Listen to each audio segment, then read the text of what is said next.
Hello friends, good morning. आज जो हम बात करेंगे एक मेडिसन है जिसका नाम है नेट्रम्यूर। नेट्रम्यूर यानी कि कॉमन सॉल्ट। कॉमन सॉल्ट से बनी हुई मेडिसन है। अब कॉमन सॉल्ट है तो वो बहुत ही सेंसिटिव है, तो पानी के लिए नमक जैसे बहुत सेंसिटिव होता है, इसी तरह की मेडिसिन भी कुछ कुछ है। जैसे मैं बताने की कोशिश करती हूँ आपको, ये 5th A क्लास में रखी गई है, जिसमें हम जो है एक पानी से आसानी से घुलने वाली मेडिसिन को इस्तेमाल रखा गया है उसी ग्रुप में। तो 5th A में रखी गई है और इसको कॉमन सॉल्ट कहते हैं। नेट्रम म्यूरेटिकम इसका पूरा नाम है। पेशेंट होता है जो, पहले तो मैं ये बताती हूँ कि पेशेंट दिखने में कैसा होता है।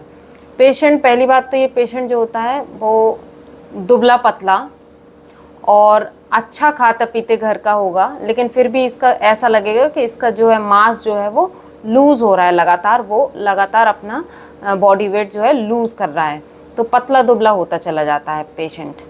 ठीक है, इसको सन से बहुत एग्रावेशन है क्योंकि ये पेशेंट हॉट है।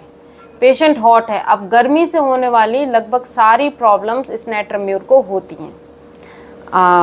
इसका देखने में जब देखोगे इस पेशेंट को, तो इसको कहीं ना कहीं तुम्हें कान के आगे पीछे या बालों की एजिस पे कहीं ना कहीं एक्जिमा, खुजली, ये सब नज़र दिखाई देगा। हर्ब्स, हॉट पेशेंट है तो जैसे बुखार में जब शरीर गर्म हो जाता है और बुखार जाने के बाद जो फीवर ब्लिस्टर जिन्हें कहते हैं, जो ब्लिस्टर्स की तरह जो है आ जाते हैं कभी नाक के आसपास, माउथ के आसपास, तो उसकी ये बहुत अच्छी रेमेडीज़ हैं। गर्मी और धूप छाँव से होने वाले जो अर्टिकेरिया है, यानी कि जो पित्ती उछलना जिसे कहते हैं, उसके लिए ही बहुत अच्छी मेडिसिन है। इन पेशेंट्स को मेंटली देखा जाए तो कंसोलेशन ना एग्रावेशन है। इसका मतलब ये हुआ कि जब हम इनको मनाएंगे, कोई चीज़ समझाएंगे, मान लो ये गुस्से में हों या ये किसी चीज़ से डरे हुए हों कि नहीं नहीं ये मैंने वहाँ देखा, तो उसको हम मना नहीं सकते, उसको हम कंसोल नहीं कर सकते, उसको हम समझा नहीं सकते उस दौरान पे। ये कंसोलेशन एग्रावेशन है। अगर ये रो रहे होंगे तो हम इन्हें चुप नहीं करा सकते कि अरे नहीं नहीं भाई मत रो, ऐसी कोई बात नहीं है। तो इनको हम, वो चीज़ इनके में एग्रावेट करती है, मतलब इन्हें बहुत दिक्कत होती है उस चीज़ से। इन्हें हम मना नहीं सकते, समझा नहीं सकते, बहला नहीं सकते। तो ये कंसोलेशन एग्रावेशन है। इनका मूड जो होता है वो वीपिंग मूड होता है, यानी कि ये बहुत जल्दी रो देते हैं। लेकिन एक ख़ास बात ये है कि ये सबके सामने नहीं रोते हैं, ये थोड़ा अलग हट के, छुप के रोते हैं। ठीक है, तो वैसे ये रोने वाले होते हैं, जैसे पल्सटेला रोने वाली होती है, लेकिन उसे अगर हम मनाएंगे, समझाएंगे तो उसे अच्छा लगता है, वो कंसोलेशन उसे चाहिए है। लेकिन इसे कंसोलेशन बिल्कुल नहीं चाहिए। ये बहुत गुस्सा करता है, इसका गुस्सा और बढ़ जाता है, इसको समझाने पे इसको समझ में नहीं आएगा उस दौरान पे। तो ये कंसोलेशन एग्रावेशन है, जबकि पल्सटेला को कंसोलेशन ही चाहिए। उसे कोई समझाए, उसे कोई बहलाए तो उसे बहुत अच्छा लगता है। ठीक है, ये पीपल जो होते हैं बहुत नर्वस होते हैं। नर्वस इतने होते हैं कि इनके हाथों से चीज़ें गिरती रहती हैं। ठीक है, कुछ सोच रहे हैं अलग दिमाग के अंदर, कुछ रह गया इसके मन के अंदर, कहीं दिमाग चला गया, तो या नर्वसनेस में इनकी हाथों से चीज़ें जो हैं वो गिरती रहती हैं। और वैसे थर्स्ट के मामले में देखा जाए तो ये पर्सन्स जो हैं बहुत थर्स्टी होते हैं, पानी जो है बहुत पीते हैं। ठीक है, और इनको ड्रीम्स कभी कभी ये सोते सोते क्या ड्रीम्स देखते हैं कि इनके घर में चोर घुस आए हैं, तो इस तरह के ये ड्रीम्स ज़्यादातर देखते हैं चोरों वाले। ठीक है, ये पतला दुबला होगा, सन से एग्रावेशन होगा, सनराइज से इनकी प्रॉब्लम शुरू होंगी और सनसेट तक इनकी प्रॉब्लम्स जो है वो रहती हैं। सनराइज से सनसेट तक की इनके एग्रावेशन टाइम होता है। और मेनली अगर टाइम, घड़ी के टाइम से देखें एग्रावेशन, तो सुबह के 10 बजे से 11 AM तक इनका जो है वो एग्रावेशन टाइम होता है।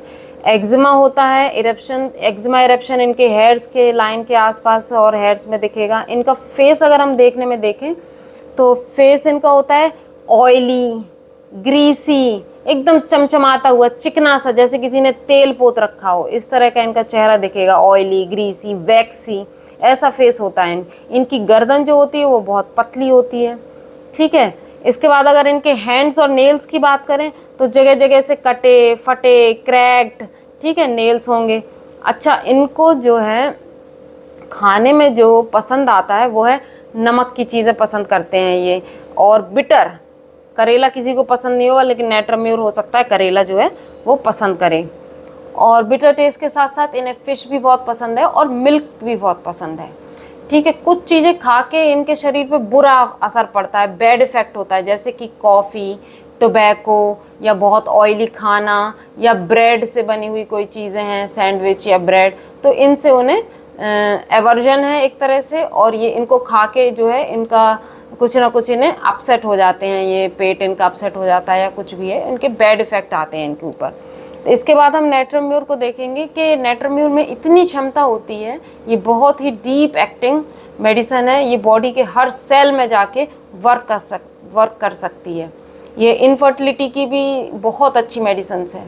ठीक है, हेडेक इसको कैसा होता है, हेडेक इसको ऐसा होता है जैसे कि थाउजेंड्स ऑफ हैमर्स, यानी हज़ारों छोटी छोटी हथौड़ियाँ लगातार इसके सर पे टुक टुक टुक टुक टुक टुक टुक टुक कर रही हैं, इस तरह से इसका हेडेक होता है। और जो पतली दुबली स्कूल जाने वाली लड़कियां होती हैं वो, उनका हेडेक होता है, उन लोगों को वो हेडेक होता है, तो उनको हम क्या देते हैं, नेट्रम्यूर देते हैं। ज़ुकाम हम इनका देखेंगे तो नाक जो है इनकी पतली बहने वाली ज़ुकाम होती है। कफ देखेंगे तो जैसे कि अंडे का जो सफ़ेद भाग होता है, तो इनके जो कफ का एक्सपेक्टोरेंट है वो इस तरह का निकलेगा। टंग अगर हम इनकी देखेंगे तो टंग पे नक्शा सा बना होगा, मैप्ड टंग होगी। ठीक है, मैप्ड टंग का मतलब कि टंग पे पूरा नक्शा सा बना होगा, तो आपको दिखाई देगा कि अलग अलग कलर की एक धारी सी बनी हुई है, लाइन सी बनी हुई है, तो एक उसको कहते हैं मैप्ड टंग। अगर इनकी दिल की धड़कन की बात करें तो इनकी दिल की धड़कन इतनी फड़फड़ फड़फड़ फड़फड़ाती हुई, फ्लटरिंग एकदम तेज़ है कि इनकी बॉडी जो है वो शेक करती है, होल बॉडी को शेक कर सकती है इनकी जो दिल की धड़कन होती है, बहुत ही ज़्यादा तेज़ फ्लटरिंग, एकदम पल्सेशन आपको एकदम बहुत तेज़ पल्स इनकी महसूस करने में आएगी आपको।